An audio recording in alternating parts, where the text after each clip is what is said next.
नमस्कार मित्रांनो, तर तुमचं स्वागत आहे माझ्या चॅनलमध्ये. तर तुम्हाला काय वाटतं की आज रात्री कोण जाणार आहे बिग बॉसच्या घराच्या बाहेर? तर मला वाटतं वर्षाताई आणि जान्हवी ह्या दोघीपैकी एक जण किंवा दोघीही जाऊ शकतात. कारण डेंजर झोनमध्ये वर्षाताई, निक्की तांबोली आणि जान्हवी हे तिघेजण आहेत. तर या तिघीपैकी कोणीही जाऊ शकतं.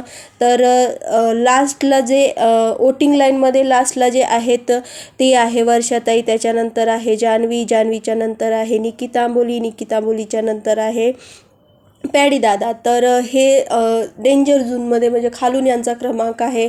आणि फर्स्ट क्रमांकाला आहे सूरज चौहान, त्याच्यानंतर आहे अभिजित दादा, अभिजित दादाच्या नंतर आहे डीपी दादाच्या नंतर आहे अंकिता. तर असा क्रमांक चालू आहे. तर तुम्हाला काय वाटतं की रात्रीच्या एपिसोडमध्ये नेमकं कोण जाणार आणि कोण राहणार?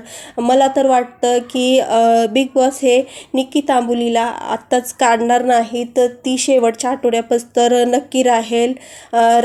तर तुम्हालाही असंच वाटतं का? कमेंटमध्ये नक्की सांगा की तुमचं मत काय आहे आणि कोण जिंकावं असं तुम्हाला वाटतं. मला तर वाटतं की सूरज चौहान जिंकावं, कारण तो गरीब आहे आणि त्याला गरज ही आहे. तर तो मनानेही चांगला आहे आणि साधा भोळा आहे. तर तुम्हालाही असंच वाटतं का? वर्षाताई जाणार हे पक्का आहे, कारण वर्षाताईचा खेळ हा वीक आहे आणि वीक आहे ते आहे. पण मला असं वाटतं की ताई आहेत ना, ते सगळ्यांना समजून वगैरे घेत नाहीत. तर ते म्हणजे अन्नाचं वाटोळं पण करतात, म्हणजे जे गोष्टी करायच्या नाहीत तेही करतात. कोथिंबीरचं उदाहरण झालं, नाहीतर फ्रूट सलाडचं उदाहरण झालं. तर हे दोन उदाहरणं आहेत त्यांचे बाहेर जाण्यासारखे.